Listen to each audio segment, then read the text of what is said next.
ഇനി പൗർണമിക്കാവിലേക്ക് പോവുകയാണെങ്കിൽ അവിടെ നമ്മുടെ പ്രതിനിധി എസ് ശാലിനിയുണ്ട്. ശാലിനി, എങ്ങനെയാണ് പൗർണമിക്കാവിലെ വിജയദശമി ആഘോഷങ്ങൾ?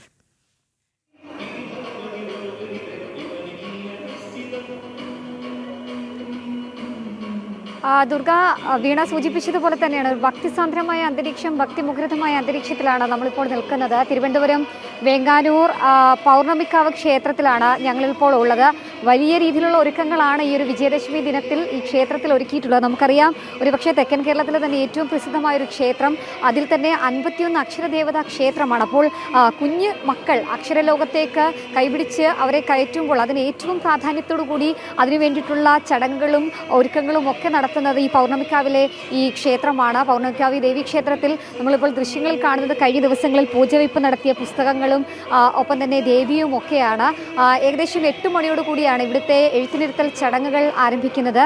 കുഞ്ഞുമക്കളടക്കമുള്ളവർ അക്ഷരത്തിൻ്റെ ലോകത്തേക്ക്, ഹരിശ്രീയുടെ ലോകത്തേക്ക് പിച്ച വെച്ച് വരുമ്പോൾ അവർക്ക് വേണ്ടിയിട്ടുള്ള എല്ലാ സൗകര്യങ്ങളും വിദ്യയുടെ ലോകത്തേക്ക് കൈപിടിച്ചുയർത്താനുള്ള എല്ലാ രീതിയിലുള്ള ഒരുക്കങ്ങളും ഇവിടെ തയ്യാറെടുത്തിരിക്കുകയാണ്. അതിന് വേണ്ടിയിട്ടുള്ള അവസാനഘട്ട ഒരുക്കത്തിലുമൊക്കെയാണ് ക്ഷേത്രം ഇപ്പോൾ കടന്നു പോകുന്നത്. നമുക്കറിയാം, കഴിഞ്ഞ കുറച്ച് ദിവസങ്ങളായി ഇവിടെ നവരാത്രി ആഘോഷങ്ങളോടനുബന്ധിച്ചിട്ടുള്ള പ്രത്യേക ചടങ്ങുകൾ നടക്കുകയാണ്. പൗർണമിക്കാവിൽ ഉത്സവമാണ്, ഉത്സവ അന്തരീക്ഷമാണ് ഇപ്പോൾ ഈ ക്ഷേത്രത്തിലുള്ളത്. അപ്പോൾ ആ ഒരു ദിവസം ഇവിടേക്ക് എത്തുന്ന കുഞ്ഞു മക്കളെ എഴുത്തിനിരുത്താൻ വേണ്ടിയിട്ടുള്ള ഒരുക്കങ്ങൾ പൂർത്തിയാക്കുന്നു.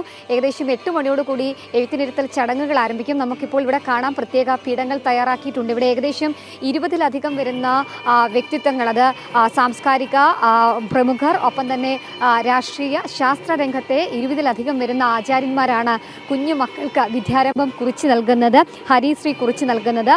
അതിനു വേണ്ടിയിട്ടുള്ള ഒരുക്കങ്ങൾ പൂർത്തിയായിട്ടുണ്ട്. ഒപ്പം തന്നെ 51 അക്ഷരദേവതാ ക്ഷേത്രമാണ്. അതുകൊണ്ട് നമുക്ക് ദൃശ്യങ്ങളിൽ കാണാം, ഇവിടെ പൂജ വെച്ചിരിക്കുന്ന വാദ്യോപകരണങ്ങൾ കാണാം. അതുപോലെ തന്നെ പ്രത്യേകമായി തയ്യാറാക്കിയിട്ടുള്ള വാദ്യോപകരണങ്ങൾ കാണാം. ഈ ഒരു ദിവസങ്ങൾ, നവരാത്രി ആഘോഷങ്ങളോടനുബന്ധിച്ച് കഴിഞ്ഞ് കുറച്ച് ദിവസങ്ങളായി ഇവിടെ പ്രത്യേക ചടങ്ങുകളും വഴിപാടുകളും പൂജകളും ഒക്കെ നടന്നു വരികയാണ്. അപ്പോൾ അതിൻ്റെ ഭാഗമാകാൻ നിരവധി ഭക്തരാണ് ഇങ്ങോട്ടേക്ക് എത്തിക്കൊണ്ട് ഇരിക്കുന്നത്. ഒരുപക്ഷെ കഴിഞ്ഞ കുറച്ചധികം നാളുകളായി തലസ്ഥാനത്തെ സംബന്ധിച്ചിടത്തോളം എഴുത്തിനിരുത്തൽ ചടങ്ങുകൾക്ക് ഏറ്റവും പ്രസിദ്ധമായ ഒരിടമായി പൂജപ്പുര സരസ്വതി ക്ഷേത്രത്തിന് തൊട്ടു പിന്നാലെ മാറിയിരിക്കുന്നത് പൗർണമിക്കാവ് ക്ഷേത്രമാണ്.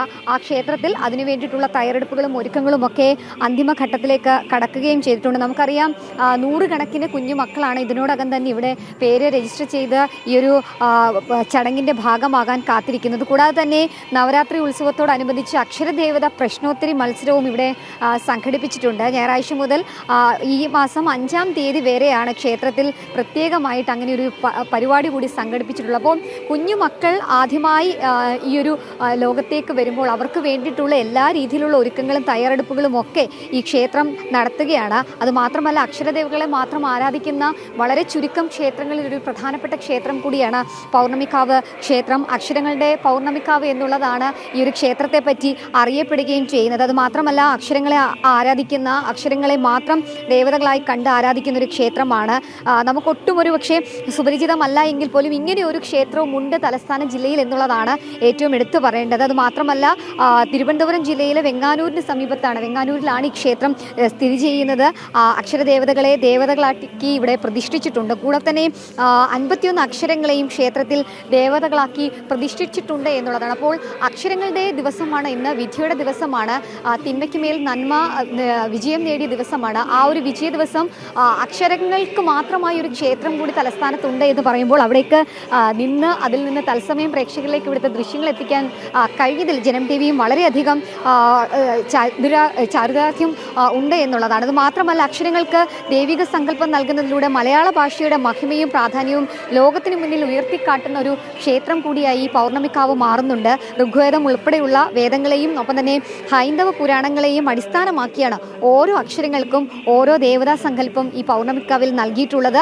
ആ എന്നാൽ അമൃതാദേവി, സാ എന്നാൽ സരസ്വതി എന്നിങ്ങനെ പോകുന്നുണ്ട് ഇവിടുത്തെ ദേവതാ സങ്കല്പം. ഒപ്പം തന്നെ അക്ഷരങ്ങളുടെ ദൈവ സാന്നിധ്യം തിരിച്ചറിഞ്ഞ ആധ്യാത്മിക ആചാര്യന്മാരും ഒപ്പം തന്നെ മലയാള ഭാഷാ സ്നേഹിതരെയും ഒക്കെ ശ്രമഫലമാണ് ഈ ക്ഷേത്രത്തിലെ അക്ഷര പ്രതിഷ്ഠകളടക്കമുള്ള. പിന്നെ എടുത്തു പറയേണ്ടത്, തമിഴ്നാട്ടിലെ തഞ്ചാവൂരിനടുത്തുള്ള മൈലാടി ഗ്രാമത്തിലാണ് ദേവതകളുടെ പ്രതിമകൾ നിർമ്മിച്ചത്. അത് പിന്നീട് ഇങ്ങോട്ടേക്ക് കൊണ്ടുവരികയും വരികയും ഇവിടെ ക്ഷേത്രത്തിൽ ആലേഖനം ചെയ്യുകയും ഒക്കെയായിരുന്നു ചെയ്തത്. കൃഷ്ണശിലയിലാണ് ഓരോ അക്ഷരങ്ങളും ഇവിടെ കൊത്തിവെച്ചിട്ടുള്ളത്. അപ്പോൾ കുഞ്ഞുമക്കൾ ഈ അക്ഷരലോകത്തേക്ക് വരുമ്പോൾ അവർ തീർച്ചയായും എത്തേണ്ട, തീർച്ചയായും എത്തി അനുഗ്രഹം ഏറ്റുവാങ്ങേണ്ട ഒരു ക്ഷേത്രം കൂടിയായി ഈ ഒരു പൗർണമിക്കാവ് മാറുകയും ചെയ്യുന്നുണ്ട്. എന്തായാലും എല്ലാ വിഗ്രഹങ്ങളുടെയും താഴെയാണ് ദേവി പ്രതിനിധീകരിക്കുന്ന അക്ഷരം കൊത്തിവെച്ചിരിക്കുന്നത്. 250 കിലോ ഭാരമാണ് ഓരോ പ്രതിഷ്ഠകൾക്കും ഇവിടെയുള്ളത്. അപ്പോൾ അങ്ങനെ ഒരുപാട് സവിശേഷതകളുള്ള, ഒരുപാട് പ്രത്യേകതകളുള്ള ഒരു ക്ഷേത്രത്തിൽ ആദ്യാക്ഷരം കുറിക്കാൻ, ഹരിശ്രീ കുറിക്കാൻ കുഞ്ഞുമക്കൾ തയ്യാറെടുക്കുകയാണ്. 8 മണിയോടുകൂടി ഔദ്യോഗികമായി ഇവിടുത്തെ